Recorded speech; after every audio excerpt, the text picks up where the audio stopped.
ภาพการระบายน้ำของคลองและปากแม่น้ำหากงบประมาณกลางยังไม่ลงมา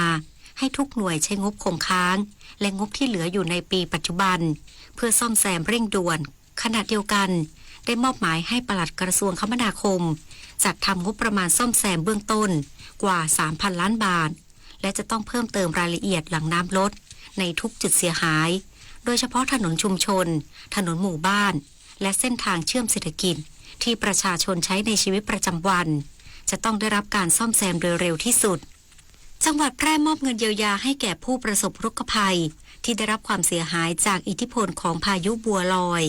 ที่สำนักงานเทศบาลตำบลป่าแมดอำเภอเมืองแพร่จังหวัดแพร่นายสมชัยเลิศประสิทธิพันธ์ผู้ว่าราชการจังหวัดแพร่เป็นประธานมอบเงินเยียวยาให้แก่ผู้ประสบภัยน้ำท่วมในพื้นที่ตำบลป่าแมดที่ได้รับความเสียหายจากอุทกภัยเนื่องจากอิทธิพลของพายุบัวลอยซึ่งจังหวัดแพร่ได้อนุมัติใช้เงินทดลองราชการในอำนาจของผู้ว่าราชการจังหวัดเพื่อช่วยเหลือผู้ประสบภัยด้านการดำรงชีพตามระเบียบกระทรวงการคลังโดยมีผู้ได้รับการช่วยเหลือรวม171 รายวงเงินทั้งสิ้น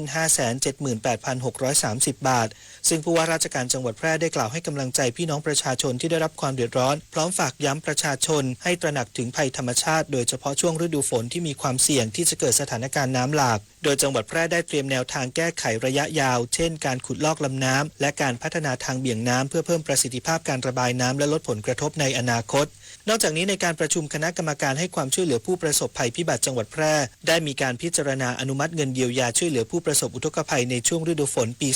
2568 ตามมติคณะรัฐมนตรีครัวเรือนละ 9,000 บาทเพิ่มเติมอีกจำนวน 495 ครัวเรือนรวมเป็นเงินทั้งสิ้น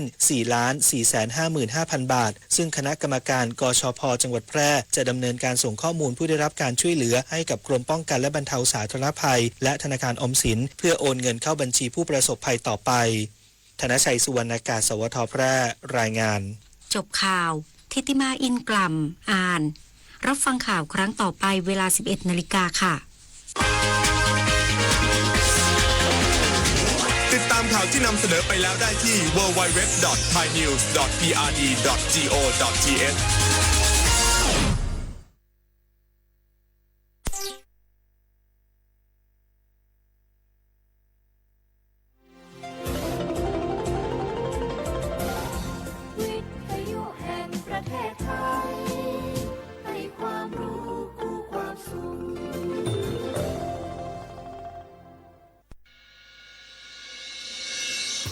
สถานีวิทยุกระจายเสียงแห่งประเทศไทยจังหวัดเชียงใหม่ AM 1,476 กิโลเฮิรตซ์สถานีวิทยุภาคภาษาชาติพันธุ์แห่งเดียวในประเทศไทยที่มีความทันสมัยเชื่อถือได้สร้างอัตลักษณ์กลุ่มชาติพันธุ์สู่สากล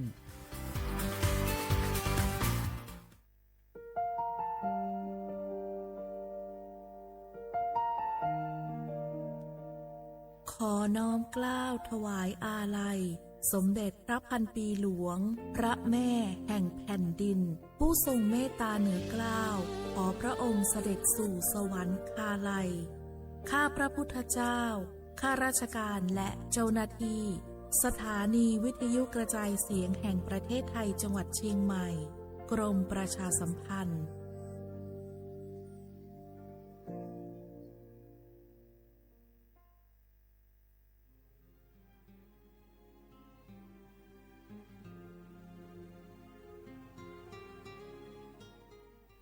This is a moment of profound grief for the Kingdom of Thailand. We,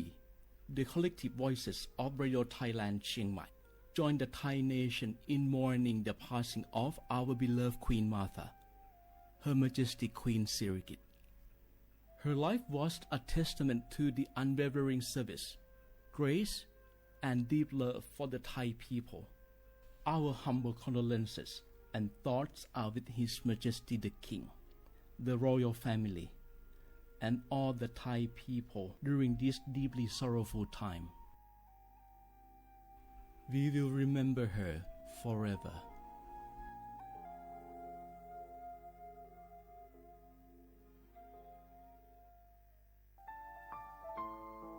เฮาข้าพี่น้องเจ้าคือไตมีตั้งหม่องเจออันเจ้านางหอคำ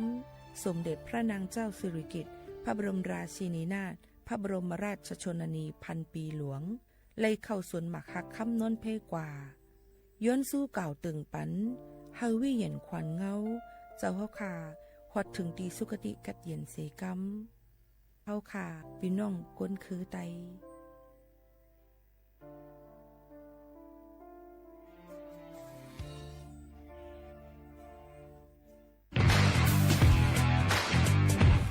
รัฐบาลไทยประกาศสงครามสแกรมเมอร์ รัฐบาลจึงได้ประกาศสงครามกับสแกมเมอร์ในฐานะที่สแกมเมอร์เป็นวาระแห่งชาติและในวันนี้ผมก็ได้ใช้โอกาสนี้มารายงานความคืบหน้า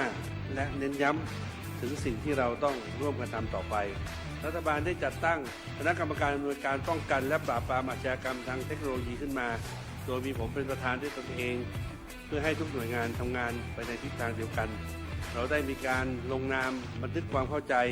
ระหว่าง 15 หน่วยงานหลักทั้งภาครัฐและภาคเอกชนตลอดจนสถาบันการเงินเพื่ออุดช่องโหว่ทางการเงินและตัดเส้นทางเงินของกระบวนการอาชญากรรมเหล่านี้สิ้นซากพบเห็นพฤติกรรมเข้าข่ายเป็นมิจฉาชีพแจ้งสายด่วน AOC 1441หรือ www.thaipoliceonline.com รวมพลังคนไทยต้านภัยสแกรมเมอร์นายอนุทินชาญวีรกูลนายกรัฐมนตรี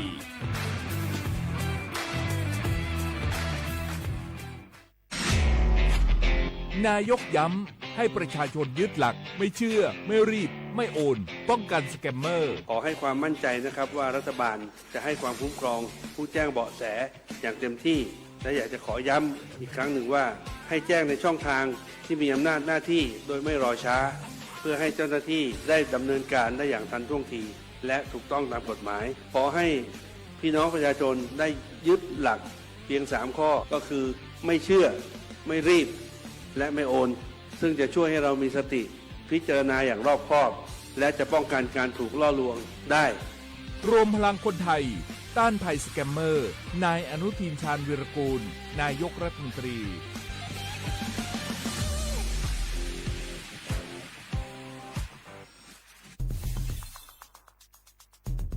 แค่3ปีความเสียหายจากอาชญากรรมไซเบอร์ของคนไทยพุ่งทะลุถึง 94,000 ล้านบาทหรือเฉลี่ยปีละ 30,000 ล้านบาททุก1ชั่วโมงเราเสียเงินกว่า 3.4 ล้านบาทให้กับมิจฉาชีพออนไลน์โจรไม่เห็นใจคนอาชีพไหนอายุเท่าไหร่สถานะทางการเงินแบบใดหมอพ่อค้านักธุรกิจนักเรียนแม่บ้านข้าราชการเกษียณทุกคนตกเป็นเหยื่อได้เสมอและวันหนึ่งอาจเป็นคุณหรือคนที่คุณรักเพราะจุดอ่อนร่วมของเหยื่อคือความเร่งรีบขาดสติหรือแม้แต่บางครั้งก็เกิดความโลภจนเกินไปอย่าปล่อยให้การกดคลิกเดียวลิงก์เดียวทำให้โจรยิ้มกว้างวันนี้ถึงเวลาแล้วที่คนไทยทุกคนจะต้องร่วมมือกันสร้างภูมิคุ้มกันอาชญากรรมไซเบอร์ช่วยกันหยุดก่อนที่ภัยไซเบอร์จะทำให้คนที่คุณรักและตัวคุณเองกลายเป็นเหยื่อก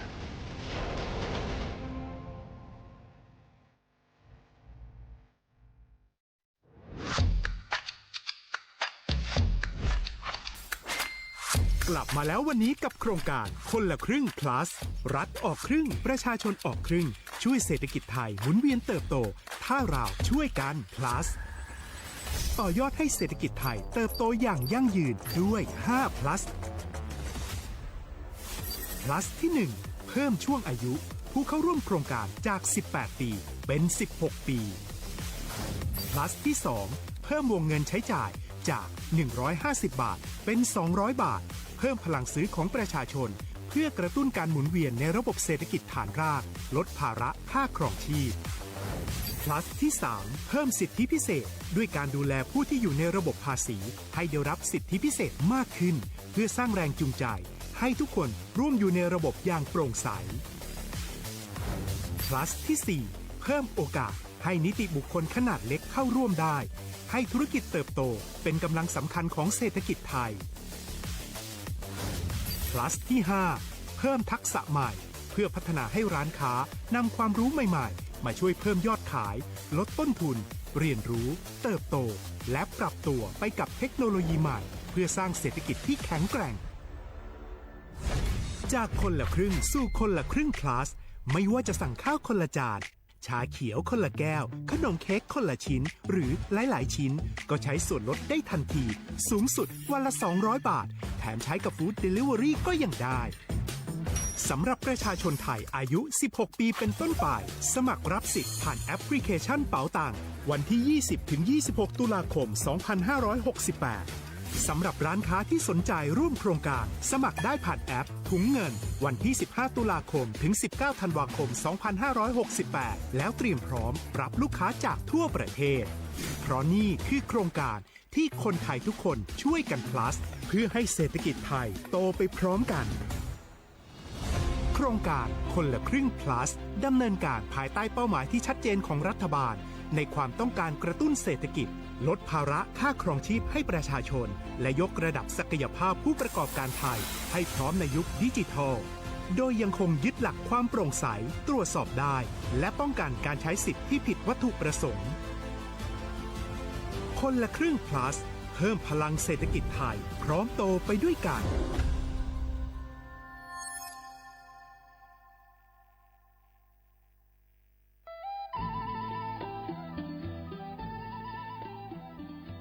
จังหวัดลำพูนโดยสำนักงานวัฒนธรรมจังหวัดลำพูนขอเชิญชวนทุกท่านร่วมย้อนวันวานสัมผัสมนต์เสน่ห์ตลาดวัฒนธรรมถนนสายวัฒนธรรมย่านเมืองเก่าข่วงพันปีถนนรถแก้วชวนมาชมชิมช็อปกับสินค้าพื้นเมืองของกิ่งบ้านเฮามากกว่า100ร้านค้าพร้อมชมการแสดงศิลปะวัฒนธรรมล้านนาและกิจกรรมดีๆจากชุมชนท้องถิ่นทุกวันเสาร์และอาทิตย์ตั้งแต่วันที่25 ตุลาคม 2568 ถึง 4 มกราคม 2569 ระหว่างเวลา 14 นาฬิกาถึง 21 นาฬิกาณตลาดวัฒนธรรมถนนสายวัฒนธรรมย่านเมืองเก่าข่วงพันปีถนนรถแก้วอำเภอเมืองลำพูนจังหวัดลำพูนร่วมแต่งผ้าเมืองใส่เสื้อผ้าเมืองเดินย้อนวานๆเก็บภาพความประทับใจในย่านเมืองเก่าแล้วคุณจะหลงรักเสน่ห์เมืองลำพูนเส้นทางสายหมอกที่สวยที่สุดในเมืองแพร่กำลังรอทุกคนไปวิ่งด้วยกันครับทุกก้าวของคุณคือพลังของลมหายใจชวนเพื่อนชวนครอบครัวมาวิ่งฝ่าสายหมอกเพื่อโรงพยาบาลแพร่ในวันอาทิตย์ที่ 7 ธันวาคม 2568 บริเวณลานกิจกรรมหลังวัดพระธาตุช่อแฮมาร่วมกันส่งต่อพลังแห่งความดีเพราะทุกก้าวของคุณช่วยต่อชีวิตให้กับผู้ป่วยในโรงพยาบาลแพร่สมัครได้เลยวันนี้แล้วไปวิ่งด้วยกันในวันอาทิตย์ที่ 7 ธันวาคม 2568 พบกันบริเวณลานกิจกรรมหลังวัดพระธาตุช่อแฮนะครับ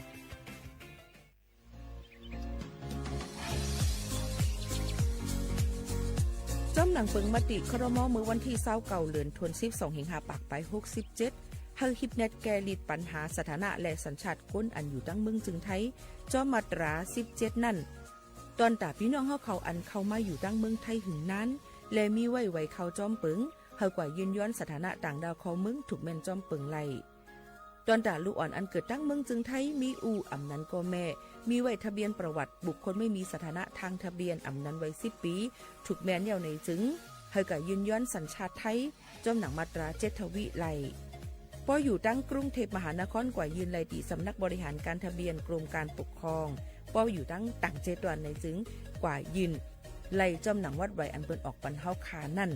เข้าย้ำเหตุการณ์จอมหนังหลงปองจึงต่อพอถึงวันที่29เดือน6 2สิงหาปากไป69ค่ะ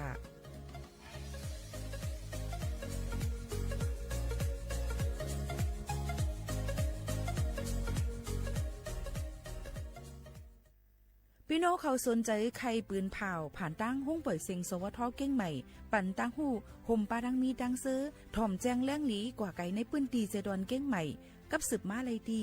สวทเก้งใหม่หมายฝน053-276-068และ092-246-8579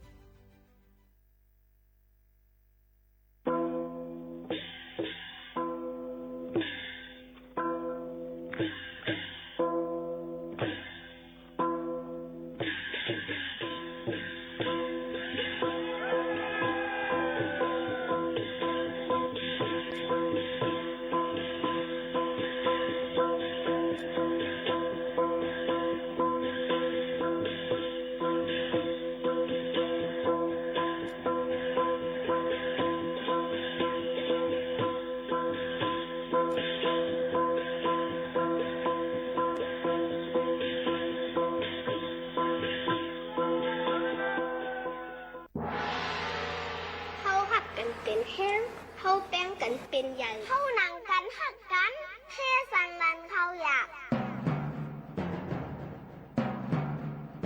เขาหลุดจอยกันแก่มือมันอยากเขาหลุดจอยกันหักมือมันนักลูหมอหักกันมือไปตายลูหมอเซร้ายมือไปซุ้ม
เมื่อสูงค่าเมื่อสูงปอไม้พี่น้องผู้ยินถ่อมเสียงใต้เฮาเขาตั้งเสียงกูก็กูก้นค่ะทบกันดีในตอนการห้องปล่อยเสียงสวทเก่งใหม่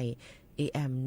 1476 กิโลเฮิรตซ์อยู่เป็นอ้อยก็ไอเซปอไม้พี่น้องเขาดีในตอนการห้องปล่อยเสียงเก่งใหม่ AM 1476 กิโลเฮิรตซ์เมื่อในเป็นวันเสาร์ที่6เดือน12 2เฮงปลาย25เป็นเดือนเจิงลอง1ค่ำพบทบจอมกันเสอยู่จ้อมกันในข้าวยาม 10 มถึง 11 มกลางในกลางค่ำท่ำขาวหมู่ขาวนุ้นเป็นอ้อยก็ไอเซพี่น้องเฮาเขาเมื่อในก็ได้ยินถ่อมเพลงความปันเขาฝากตวนยินจุถึงพ่อแม่พี่น้องเขาอยู่ค่ะอ๋อเนน้องยิงเปลี่ยนกบสังละเปลี่ยนกบเพราะว่าการวันเมืองห้อมขึ้นอย่างเหมือนสูงเลยน้องก็เลยผัดยันชุ่มเมืองใต้อ่อนเขาเสียวเลยเนซ้ำก็เลยกว่าอยู่เมืองเปิ้นเสียวปีลองคันใจตุกสวรรค์น้องนั่นเนก็ตัวสังละเนน้องยิงเปิดถ่อมสีกำนาสวงว่าทวงก็ทวงเอาลีลีพางเสียชวนวนเปลี่ยนคนในยังอ้อยป้าลอยเมียวสังลา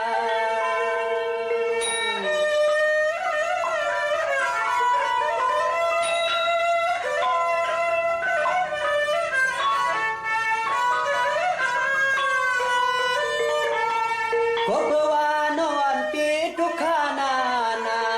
อำเลยเสือสาจังนางเปิ้นเพื่อนเตือนห่วงเอากำเสือกำควรสู่น้องยิงวันตัวหัน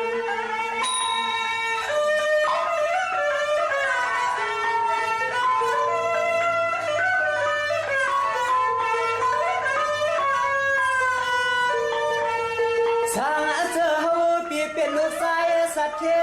เรียกใส่ เขาปัดน้องยิงหลุดลอยเขาเฮ็ดแทงปะบุกไว้ก็ปล่อยคู่เมียอ่อนใจปีหอมมาใคร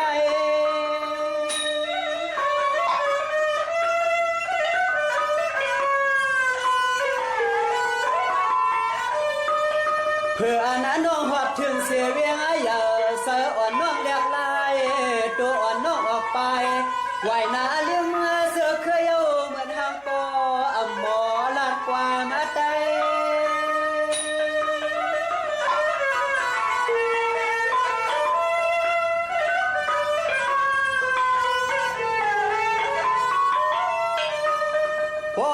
ว่ามาวนสวมที่ยกที่ยอมเกยังไงปาเลยปานบ้านเมืองก็อำสามยาถึงตีสุนองปอไหลออกกว่าหาเลี้ยงตัวเลี้ยงเสเลี้ยงคออ่อนสูนเอากำมันเป็นเจลใน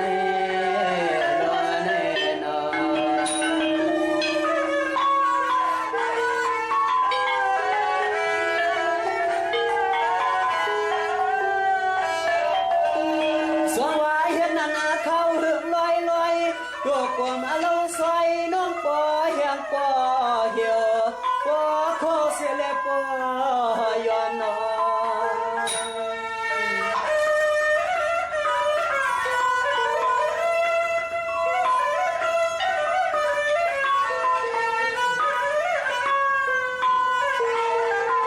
ตัวยาลูหอมเมื่อว่าเมื่อสิ้นนั้นกำในเที่ยวตีปเลยเปลี่ยนไว้เมียวบอกวันโตหงกลางตา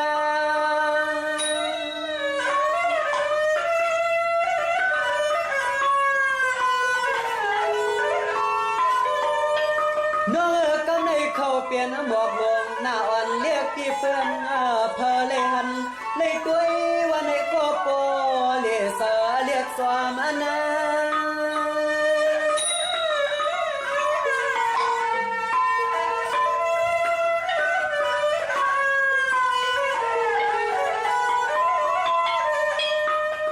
นางยามสุนังบรรดุเลื่อนลุกวันเพื่อเรืองเพื่อเปลืองทองแก้มอ่อนความควางเผยโปเลยโกโปยองอ่างไฟตีลงในลงในนอ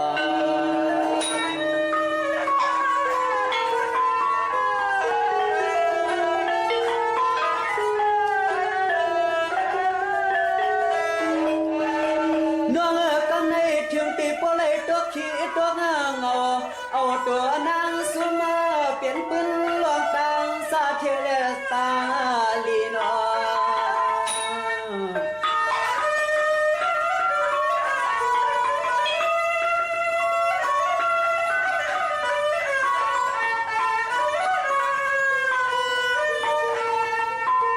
ความเมื่อเลี้ยวในอันลองขี้เตะตัวเมียนตัวน้องยิงเยาอันลวงดีเจคึกไว้ปันเบื่อพวงน้องยิงกว่านอนมวยฟันยา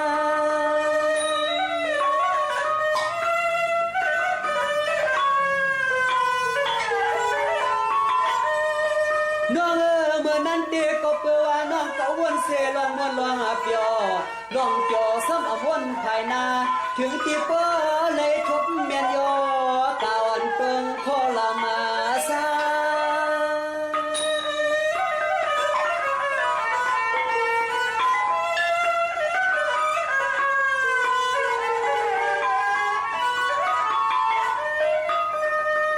กามาในปวามาวนคืนที่ยบที่ยอมเตเปลี่ยนตีลีจางจังซาเฮือนเฮือนหองถึงปลอมีสุน้องปอเคยสับยองป้าเลยสุน้องเฮ็ดเป็นเจปี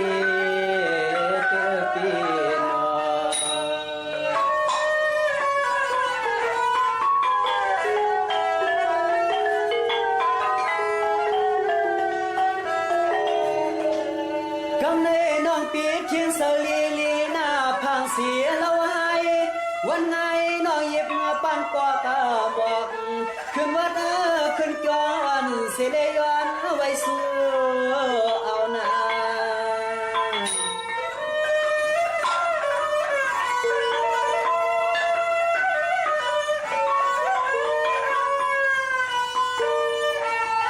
งาว่าน้องปีปันสัตว์ปวนในเหมือนน้ำไหลปนเดียวเย้ยมันอำไหลปอกมาคืน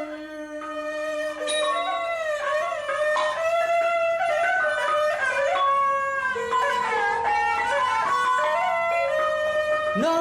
เมื่อสัตว์เก่าปันก่อนน้องอ่อนปีถูกนี้ถึงปีป้อเลยตอบความอำลอดยานเย้าเย้ยมาตอบมาปานวันนาเสือน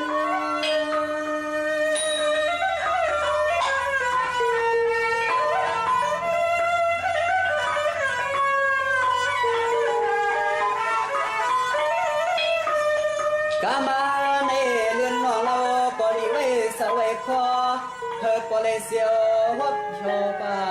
ตอพบมาทบตางลีเทียตาลองตางลีนาปีนาปีนานอ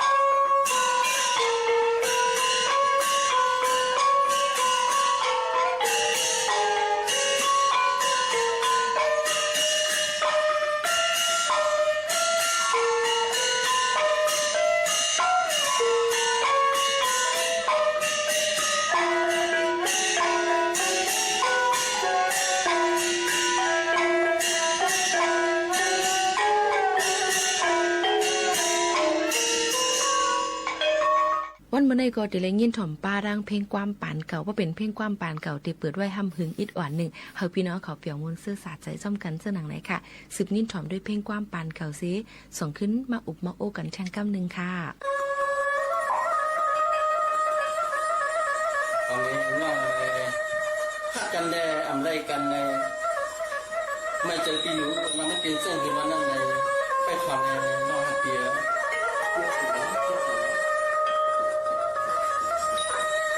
สวรรค์น้องกันนั่งเสียเดียวขี้เงาเมากวางวางปั่นหังกันในบุ้ง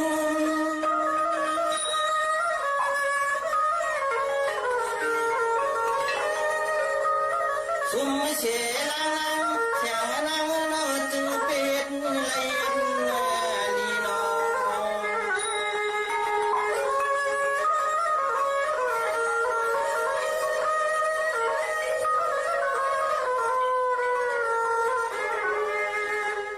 มองจะมาไม่ค่อยปล่อยแมวเสียงยาตาหุ่นปุ่นฟ้าแน่ต้นใจตาไม่ตัวเลี้ยงมาคำวัน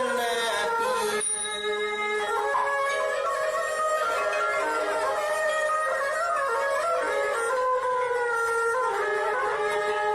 ที่เจยิงที่เจนอทุกข้อทำมาวนเมืองคน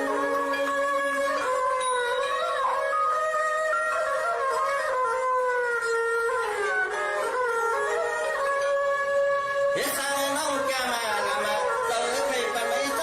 งานมือไพ่เขาไปถึงโซน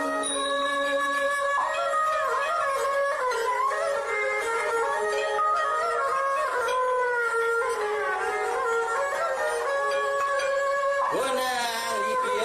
นอพิจารณาลำเจอใครในไรปันแมงการนองน้อง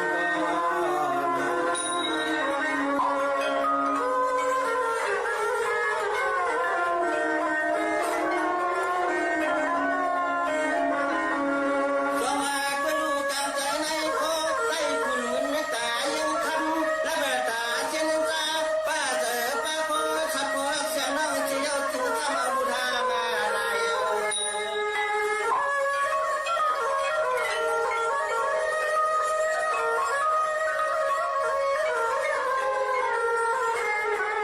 ยิ่งในเฮาใครตายจะเสียมือปีปนมาปนอตาตัดหมายเพื่อนกวนในเมือง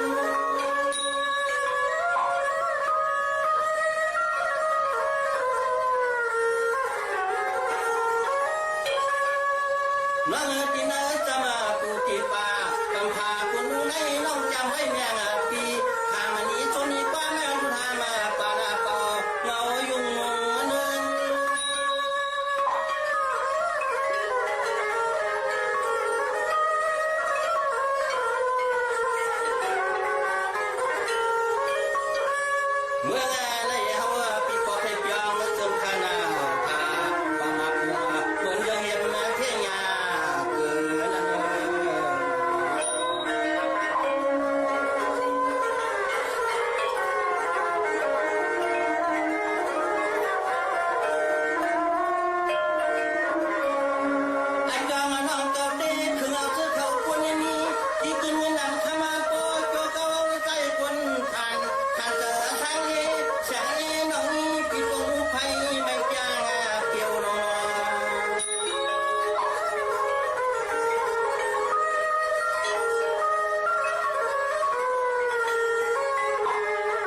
อ๋อค่ะลือฮือลือใจถ่อมด้วยเพ่งกว้าไม่เอาไหนค่ะวันเมื่อในก่อนเลยเอา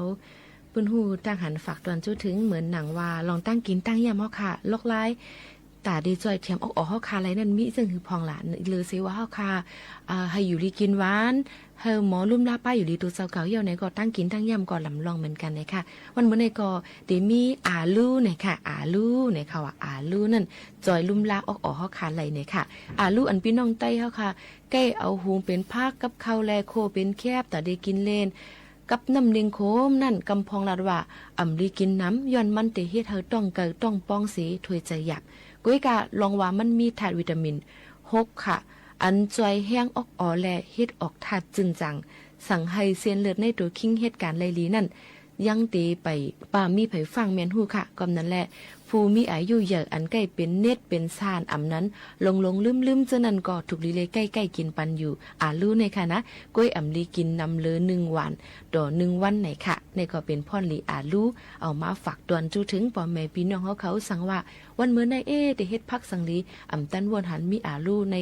ห้องมือค่ะในก็ออกมาเฮ็ด เป็นตั้งกินตั้งยำเฮาคาไหลเหมือนกันนะคะฝากตอนจู่ถึงพ่อแม่พี่น้องเขากูก่อกูคนตั้งหมดตั้งเสียงค่ะเฮาขาได้ขึ้นสืบยินถ่อมด้วยลองตั้งเพลงความปานเก่าอันพี่น้องเขาตุกย้อนกันเข้ามาก่อนส่งขึ้นมาอุบมาโอ้กันเที่ยงว่าดิมีลองสั่งหลายๆในค่ะโอค่ะเมื่อสุขะก็เลยเขาใจหมดพอซึ่งเป็นเรื่องทำเมื่อกูจุดช้ำจัดใจยังกว่าหนุ่มคือใจข้อมูลยังใหม่มาอย่างไรปีมาเราบนต้นใจกันว่ามันจีว่าใจถึงเรื่องทำของเมื่อกูนั้นแค่เราไปขอไม่ครับ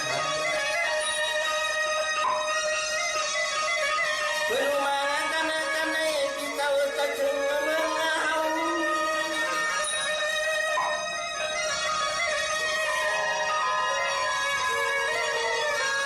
เว้ยรู้ตัวเนี้ยว่าเกลอยจังไปเจ้าเมืองเกลือ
ช่วย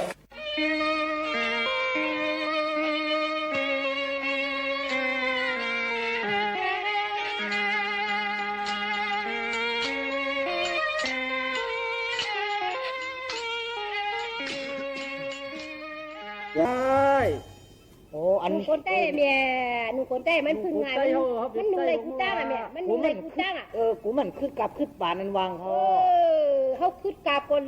ไล่อ่ะเขาคืดกาบคนไล่มันยาววันนั้นเมื่อว่าไผ่หลังมันยอกมาได้ผีเราดังน้าเขาอยู่ดังหลังมันได้เพราะคนใต้มันได้กูผ่ามาใครหูใครตามดูใครปิ่นดูเมื่อน่ะอู้ที่ไรมาน่ะซื้อมาบันเนี่ยซื้อมาบันเนี่ยเพราะถึงไรข้าวใครข้าวเขาเก็บได้ยังไงนะเมียวก็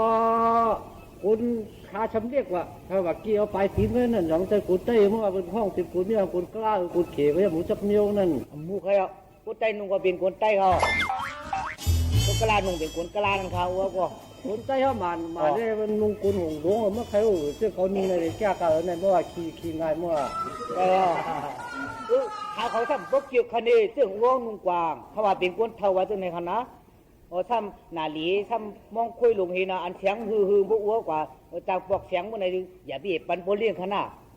ว่าที่ไม่นึกตัวใจกดใจกดใจกดโอ้ล่ะเมียวก็พูดอีกออมไรในน่ะเขาว่าพูดจาสูปีน้องไว้นั่งก็พูดจาชอบพูดปีน้องไว้ก่อนเลยมาเลยสั่งเมียวคือเดิมจ้าเพื่อนอ่ะถ้าทำไปเลยสั่งเจ๊ก็ปูไปดีกว่าว่ะเมียวต้องมีช้างถ้าเคยเวียนเสียงเห็นนะเวียนดิมน้ำเอาเนี่ยนะถ้าเคยเวียนก็มาเวียนเวียนเอาเวียนยักษ์เอาเลยนะเคยเวียนยักษ์กลมเคยเวียนเสียงในนาข้าสั่งอู้นังตรงสั่งมีช้างเนี่ยมันดัดจำเขาเนี่ยใครขัวใครเจอเสียงให้นะอู้นะฮะเวียนเสียงสมนะอู้ฉันก็ไล่กว่าว่าไล่เต้พวกคุกอะไรถือพี่น้องว่าก็มาทำเนี่ยโซดามสั่งทั้งเนี่ยสั่งเขาอิ่มเจ้าจ้าก็ไปกว่าก็สั่งเมี่ยวมาสั่งเมี่ยวลูกอู้ปาดมันต้องสั่งอ้วเดี๋ยวสั่งไปขนาดอ้วก็ไม่บอกว่าแต่ว่าอู้สุดเดียมจ้างลงเฮือนอ่ะก็ได้กว่ากันนะแต่ก่อนน้อยๆค่ะก็อยู่ดีกินร้อยขนาดคือพี่น้องเรียนเช้าเด็กครับพี่สั่งเขาไปเลยค่ะตอนนั้นน้องก็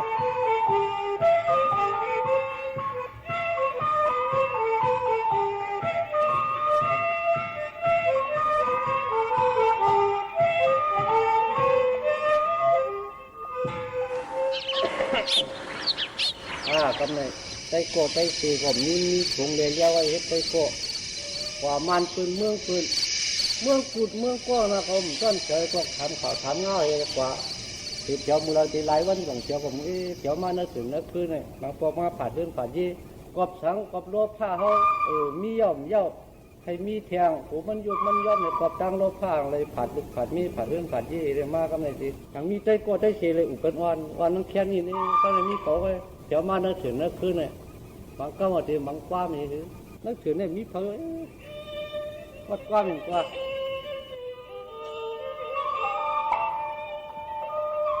มาในปีตะกินไปจันวังไปเชจำตังยันเชเนนังก็ใจที่พัดพักไว้ไกล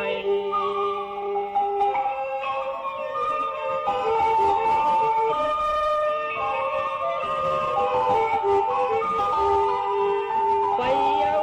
ปเอากันในกายพิเศษทุกเมืองไกลกัน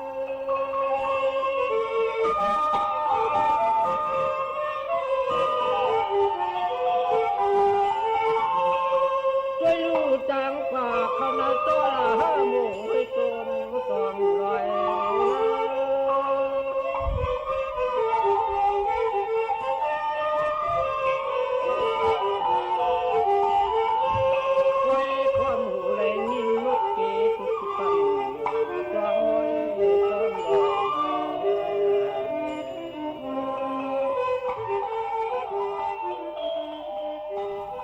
มากพอมาก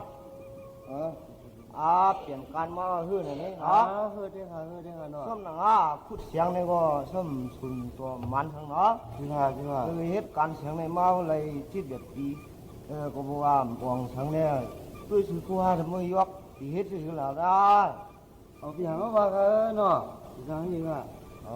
ถึงว่าพี่หางว่ากำไรห้าเปลี่ยนการมาหลัดในมันหุ่นยอดการเนาะ ข้าววันมือเฮือนวาเนาะมือจูเฮือนมีเลี้ยงวาเนาะเต้ก็หาได้กันแล้วหาได้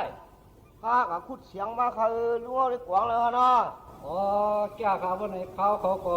ลูกเจียมเมืองใต้เปิ้ลออกคุณรอดทะเลฮอดเขียวมา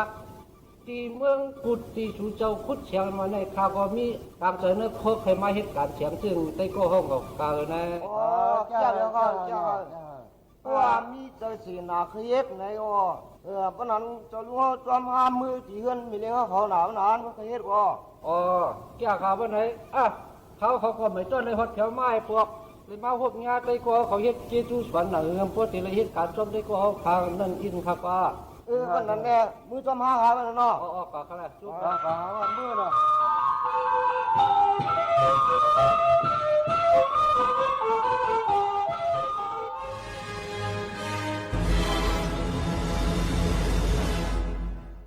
ค่ะหรือใจหลายลองในอันเจ้เฮาค่ะก็คัดเจอหังเฮียนมาฝากตอนจุถึงพ่อแม่พี่น้องเขาหนังหือบ่ได้มีปุนปังพ่อนลีตาพ่อแม่พี่น้องผู้ถ่อมเขาตั้งหมดตั้งสิ่งคัดเจอเสียงมาฝากลัดปันพ่อแม่พี่น้องเขาอยู่อ่ำห้างเลยค่ะย่ำห้องตะลิวก็มีข่าวเงาฝากตอนอันพี่น้องเขาฝากตอนกันเขามาตั้งเฮาขานั่นไหนค่ะเดมีเพลลายลาเดมีปลาสาอยู่ดั้งเก้งใหม่ผักความอยู่ลีกินวันมื้อจูดีหน้ายิงปานางสั่งอ้อก้างนางปงสั่งซ้อนางสี่อีกป้าพี่น้องในวันในสวนตั้งเซ็งให้เลยอยู่ลีกินหวานกัดจินเย็นใจกันค่ะนางพงป่งแย้งผักความอยู่ลีกินหวานเมื่อจูดีเมษาก็เป็นปอเซาเกซูปอมันอีกป้าปีน้องและลูกยิงองศาให้อยู่ลีกินหวานกันกูก็กูก้นเสกัมไหนค่ะนางหอมผักก้อมอยู่ลีกินหวานเมื่อจุตีปอใจแหละแม่ค้ำให้เลยอยู่ลีกินหวานกัดซึนเย็นเจอกันเสกัมค่ะนางปอกห้องนางทอนอยู่เมืองเป้าผักก้อมอยู่ลีกินหวานเมื่อจุตีน้องใจสั่งอ้อนางเมียให้กับสืบมาตีหมายฟ้น0810862763เสกัมค่ะใจอุ้งอยู่ดังเมืองปายผักก้อมอยู่ลีกินหวานเมื่อจุตีเจ้าสั่งหน้ามนให้เลยอยู่ลีสุ่งหวานเสกัมให้เลยอยู่ลีสืบทำการกว่ายินยาวข้าวหึงเสกัมไหนค่ะลุงพรหนองหอยผักความอยู่ลีกินวันเมื่อจุดีนั่งปังนั่งปู้เขาตั้งเฮิรนคิงเฮงสิงคิงก้างท่อนอ่องให้เลยอยู่ลีกินวันกัดจินเย็นเจอกันกูเกาะกูก้นเสกัมไหนค่ะไส้ลาวอยู่ดังลำพูนผักความอยู่ลีกินวันเมื่อจุดีก็เป็นแม่ปีนางมาดให้เลยอยู่ลีกินวันเสกัมไหนค่ะข่าวเงาฝากตอนพี่น้องเขาก็ใกล้ๆกับสืบตรงตักกันเข้ามาเสียตื้นมาฝากตอนจุถึงพ่อแม่พี่น้องเขาอยู่อ่ำห้างค่ะในเตี้ยยิงเนี่ยเพราะว่าตีเกิดเปลี่ยนก้นไม้เฮ็ดหน้าเฮ็ดไห้เย้าในเอาไข่ในเลยในยื้อซ้อมแกมกังตั้งสู่ก้นหางหลีหางเล่าในอยู่เนื้อเวียงในอำเทิกตันที่เลยเป็นก็หักเสียสาปีในก็ปีเดียวเอาอันลุงยาตะทำมาว่าจะเอายอดชดยอดความมันปีเตรียมต่างถึงห้องต่างถึงน้องยิงไปทำเอกรรมนะ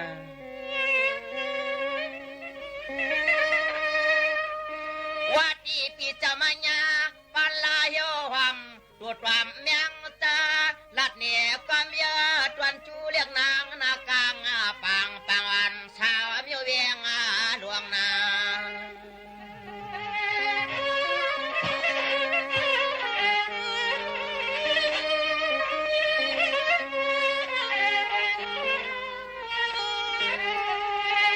จังหวะน้องเก่าในแจ้เขาเป็นลูกเจ้าลานาคุณมีมุนนามานยาอาตาเปียวอะไรมาอยากช่องมีออกความลูกยิงสวง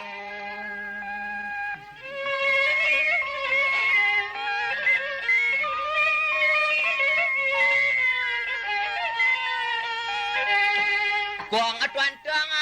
ลาเมื่อแม่จามไกวตวงเมื่อพองที่มียอดสวมยอดความสวงปันเล่าหน้าปันนาเล่า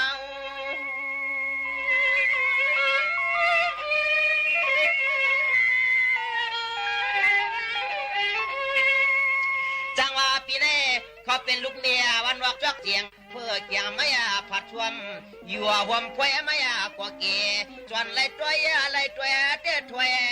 ปางแสงความอิงเอา